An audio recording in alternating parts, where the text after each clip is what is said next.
और जहां देश में नक्सलवाद माओवाद की हम बात करते हैं तो यूपीए 1 को तो शायद पता नहीं चला कि माओवाद नक्सलवाद होता क्या है और यूपीए 1 की उसके प्रति नीतियां क्या थी।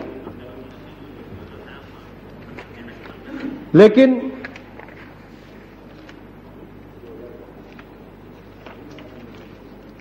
जब आप आए तो मैंने पहले भी कहा एक उम्मीद बंधी,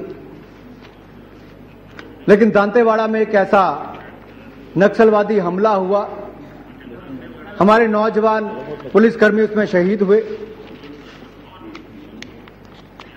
जहां विपक्ष आपके साथ खड़ा रहा। आपकी अपनी पार्टी के लोगों ने आपके पर कतरने शुरू कर दिए। जो माओवादी सोच के लोग आपकी पार्टी में हैं, जो कहीं ना कहीं सहमति रखते हैं माओवादियों से, नक्सलवाद से, जो कहते हैं कि आप में बौद्धिक अहंकार है, that the Home Minister has intellectual arrogance.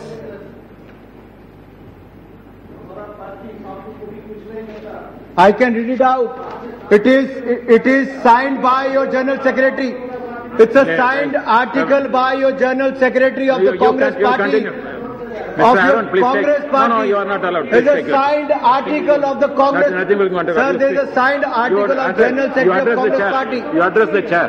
He says it's not only the General Secretary of the Congress Party who has written and signed an article saying that the Home Minister has intellectual or arrogance.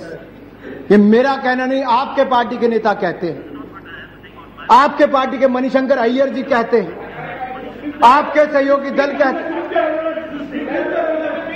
I am speaking on the relevant subject. I am speaking on the relevant subject.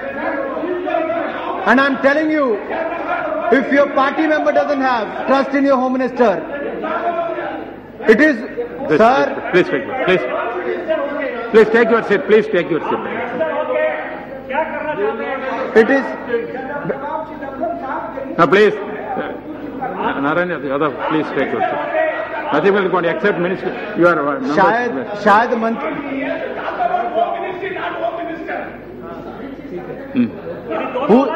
Who heads the Home Ministry? Who heads the Home Ministry? Doesn't the Home Minister head the Home Ministry?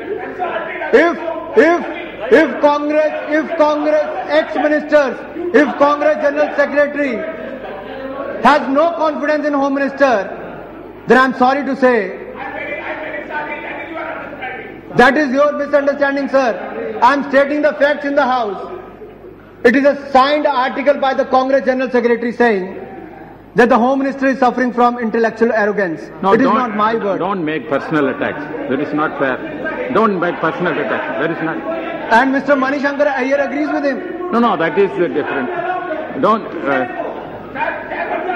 No, please. No, that is all right. Any personal attack cannot be made here. That is. Sir, इसके अगली बात सुनिए जो सबसे महत्वपूर्ण है। इनके party के नेताओं ने अपने गृह मंत्री का उस समय की बात कर रहा हूं जब दांतेवाड़ा में हमला हुआ, हमारे सैनिक शहीद हुए, इनकी सरकार के, इनके पार्टी के नेता तो इनके पर काटने में लगे थे, लेकिन विपक्ष ने गृह मंत्री से इस्तीफा नहीं मांगा। हमने कंधे के साथ कंधा जोड़कर खड़े होकर कहा माओवाद का, नक्सलवाद का सामना करो, हम आपका पूरा सहयोग करेंगे। विपक्ष की भूमिका थी, लेकिन इनके अपनी सरकार के लोग आपके पर काटने में लगे थे। You said, sir, that we need a strong mind, strong heart, staying power to fight with Maoists. I agree with you. You're right. But how do you do that? With a divided UPA, with a divided government, with a divided Congress party, who doesn't agree with you? आपकी party आपसे सहमत नहीं है, विपक्ष आपका साथ देता है आतंकवाद का मुकाबला करने के लिए, माओवाद का मुकाबला करने के लिए।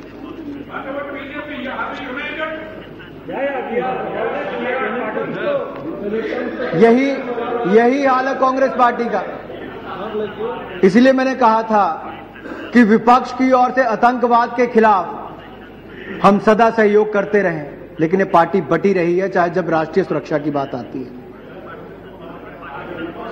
माओवाद एक ऐसी मूवमेंट है जो सशस्त्र विद्रोह है, सैन्य आंदोलन है। आपके पार्टी के नेता कहते हैं कि वहां पर सड़कें बनाइए, अस्पताल बनाइए। मैं उसके खिलाफ नहीं हूं, लेकिन जो कलेक्टर वहां पर विकास करवाता है, छत्तीसगढ़ में उसको अगवा करके ले जाते हैं। हमें कौन कौन सी मांगे नहीं गृह मंत्री जी मांगनी पड़ती। उड़ीसा में एमएलए को अगवा कर लिया जाता है। क्या माओवाद इस तरह से खत्म होगा? 2 इटली के नागरिकों को ले गए, शायद सोनिया जी को भी उतना दुख हुआ होगा, उतना ही मुझे भी हुआ, आपको भी हुआ। वो हमारे अतिथि थे, लेकिन क्या 20 वर्षों से अतिथि थे? हमारी वीजा पॉलिसी क्या है sir? What is our visa policy? इस देश में कोई भी आए 20 वर्षों तक यहां रह सकता है। वो इटली के नागरिक यहां पर क्या कर रहे थे? क्या जानबूझकर इस देश में माओवाद का कुछ लोग बढ़ावा तो नहीं दे रहे? क्या माओवाद को बढ़ाने के लिए, नक्सलवाद को बढ़ाने के लिए विदेशी ताकतों का भी हाथ है? क्या पीएलए के साथ जो जेएंडके के टेररिस्ट हैं उसके संबंध पाए जाते हैं? और जो एक नई फोर्स बननी शुरू हो गई है कि हथियारों के बल पर हिंदुस्तान पर राज करेंगे, इस लोकतंत्र को खत्म करेंगे, क्या हम उस विचारधारा को मारने के लिए एकजुट हैं? हम तैयार हैं। एकजुट तो तब होंगे जब कांग्रेस एकजुट होगी। अगर कांग्रेस विभाजित है, सरकार विभाजित है, सहयोगी दल इनका साथ नहीं दे रहे, तो माओवाद नक्सलवाद का आप सामना क्या करें? मैं यहां तक कहना चाहता हूं सर,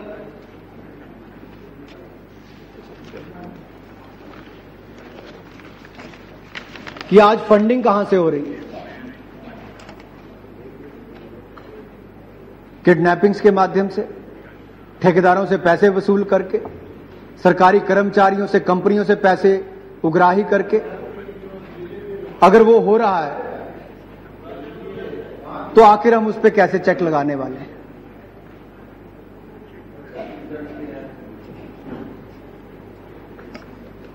और मैं तो यहां तक कहता हूं, जो आप नॉर्थ ईस्ट के राज्यों में पैसा दे भी रहे हैं, उसमें स्कैम्स कितने हुए? क्या वो स्कैम्स के माध्यम से पैसा भी नक्सलाइट मूवमेंट को, माओइज्म को बढ़ाने के लिए जा रहा है? क्या नक्सलवादियों के, माओवादियों के कैंप उड़ीसा, झारखंड के साथ साथ म्यांमार में भी लग रहे हैं? जो दिल्ली पुलिस की रिपोर्ट कहती है, जो 2 नक्सलवादी यहां से पकड़े गए नक्शों के साथ, उसमें साफ तौर पर पता चला था कि म्यांमार तक इनकी मार है। वहां से आईएसआई साथ देकर यहां पर हथियार सप्लाई करती है, पैसे सप्लाई करती है। इसमें कितनी सच्चाई है? क्या चाइना भी माओवाद को, नक्सलवाद को बढ़ावा दे रहा है? अगर दे रहा है तो ये देश के लिए बहुत खतरनाक बात है। और मैं चाहूंगा गृह मंत्री जी, ये देश जानना चाहता है कि आपकी सरकार माओवाद, नक्सलवाद को कुचलने के लिए क्या करना चाहती है। इसकी फंडिंग कहां से होती है? इसको हथियार कहां से मिलते हैं? अगवा करके कैसे लेकर जाया जाता है? फिर उन आतंकवादियों को, उन उग्रवादियों को, उन नक्सलवादियों को छुड़वाया जाता है। इसके खिलाफ आपकी सरकार क्या करने वाली है? क्या आप इसके ऊपर कोई व्हाइट पेपर लाएंगे? मैं आपसे अनुरोध करता हूं, कृपया करके इसके ऊपर व्हाइट पेपर लाइए, ताकि सदन को और देश को पता चल सके आपकी सरकार, गृह मंत्रालय नक्सलवाद, माओवाद को लेकर क्या करने वाला है और क्या कार्यक्रम आपने अभी तक किए हैं। जहां तक नॉर्थ ईस्ट के राज्यों की बात है, नागा नेगोशिएशंस में क्या हुआ, कहां तक वो बात बढ़ी? और नॉर्थ ईस्ट क्या, अगर मेरे जितने मित्र यहां पर नॉर्थ ईस्ट से आते हैं, अधिकतर उनसे बात करते हैं, ननौंग जी पीछे बैठे, वहां रेल मार्ग नहीं है, सड़कें नहीं है, हवाई जहाज से जाने के लिए बहुत दुविधा होती है। क्या हमने उस ओर कभी सोचा है?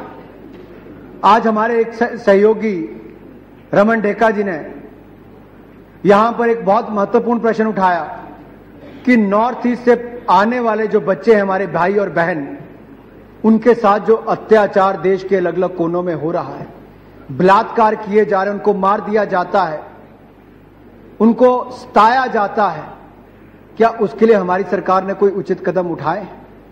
क्या वो दूरियां कम करने के लिए, नॉर्थ ईस्ट का विकास कैसे हो, हम अपने उन भाई बहनों को अपने गले कैसे लगाएं? जम्मू कश्मीर से जो कश्मीरी हमारे भाई आते हैं, बहनें आती हैं, हम उनको अपने गले कैसे लगाएं, उनसे नजदीकियां कैसे बढ़ाएं? ये देश के लिए बहुत महत्वपूर्ण है। इसके लिए आपको उचित कदम उठाने चाहिए सर।